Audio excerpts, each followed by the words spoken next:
அன்பு ட்ரீம் சென்னை நேயர்களே வணக்கம். வாக்காளர் பெருமக்களே, எங்களுக்கு ஓட்டு போடுங்க அப்படின்னு சொல்லி இதெல்லாம் கேட்டு உங்களுக்கு காது குடையுமே. ஆமாங்க, எல்லா வேட்பாளர்களையும் கை கொடுக்குறதுலேருந்து கால் கொடுக்குறதுலேருந்து இப்போயே பார்த்துங்க. ஏன்னா சப்பாத்தி போடுவாங்க, இட்லி போடுவாங்க, டீ போடுவாங்க, காஃபி போடுவாங்க, நாற்று கூட நடுவாங்க.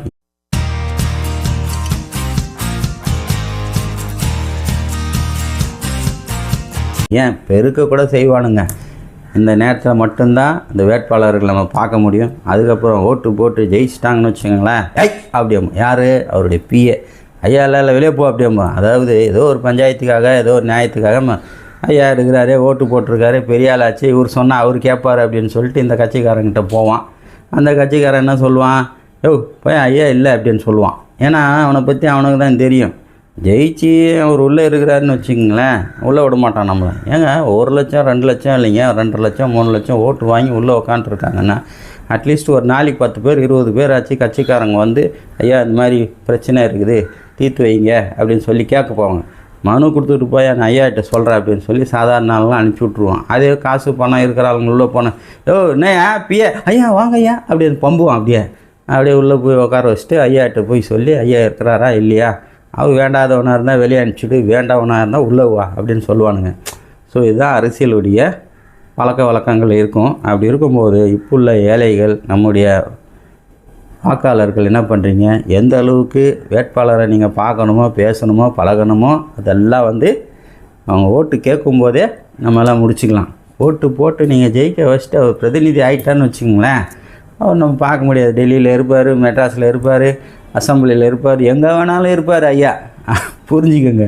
அப்படி இருக்கும்போது ஜெயிக்கிற கட்சிக்கு பார்த்து ஓட்டு போடுங்க. ஏன்னா எல்லாம் கிட்டத்தட்ட 4 கட்சிகள் வந்து இப்போ களத்தில் இறங்கியிருக்கு. ஒன்று ஏடிஎம்கே, டிஎம்கே, சீமானு, திருமாவளவன், இன்னும் நம்முடைய நண்பர்களெல்லாம் சுயேட்சையாக அப்படியெல்லாம் நின்றுப்பானுங்கன்னு வச்சுக்கோங்களேன். ஸோ அது உங்கள் விருப்பம். அது ஏன்னா அண்ணன் தம்பிங்க மாமா மச்சானுங்களாம் இருப்பானுங்க. அவங்க நம்ம மச்சானுக்கு தான் போடணும், மாமனுக்கு தான் போடணும், அக்காளுக்கு தான் போடணும், தங்கச்சிக்கு தான் போடணும் அப்படின்னு சொல்லி போடுற சில இதெல்லாம் இருக்குது. அதான் ஆச்சரியம் என்னன்னு பார்த்தீங்கன்னா, எல்லா வேலையும் போய் செய்கிறாங்க. உங்களுக்கு விட்டா இந்த நேரத்தில் சமையல் கூட பண்ணிவிட்டு ஹோட்டல் நடத்தி கொடுத்துட்டு கூட போயிடுவானுங்கன்னு நினைக்கிறேன். அவங்க வீட்டில் இருக்கிற கேஸை கொண்டு வந்து, ஏன்னா கேஸ் இல்லை இப்போது. அதனால் வந்துட்டு இப்படியெல்லாம் செய்வானுங்க இப்போ அரசியல்வாதிங்க. இவங்களை வச்சு, இந்த வேட்பாளர்களை வச்சு என்ன வேணாலும் நம்ம இந்த நேரத்தில் நம்ம வேலையை பார்த்துக்கலாம். ஏன்னா அவங்க தான் களத்தில் இருக்கிறானுங்க. களத்தில் இருக்கும்போது தான் நம்ம அவர் மூஞ்சை பார்க்க முடியும், பேச பார்க்க முடியும், கையை பிடிக்க முடியும், ஆரத்தி எடுக்க முடியும், எல்லாமே பண்ண முடியும். ஜெயிச்சு உள்ளே போயிட்டாருன்னா அவர் வெளியவே வரமாட்டார். ஃபுல்லாக பெருச்சாலி மாதிரி நோண்ட ஆரம்பிச்சிருவார், ஏவண்டாமல் அப்படின்ட்டு. இப்போ ஒரு வீடு கட்டுறாங்கன்னாலும் 25,000 30,000 ஒரு கிச்சனுக்கு லோக்கலில் இருக்கிறவங்க கையெழுத்து போட்டால் தான் அங்கே எல்லா வேலையும் நடக்குது. அந்த அளவுக்கு வந்து மிரட்டி வந்து துட்டு வாங்குறானுங்க மக்கள். அப்படி இருக்கும்போது எனிவே மக்களே, நான் சொன்னது போல் வேட்பாளர்களை இப்பயே பார்த்துங்க. அது விஜயா இருக்கட்டும், சீமானாக இருக்கட்டும், ஐயா முக ஸ்டாலினாக இருக்கட்டும், எடப்பாடியாராக இருக்கட்டும், யாராக இருந்தாலும் இந்த பார்த்துக்குங்க. ஏன்னா இப்போ களத்தில் வந்திருக்கிறாங்க.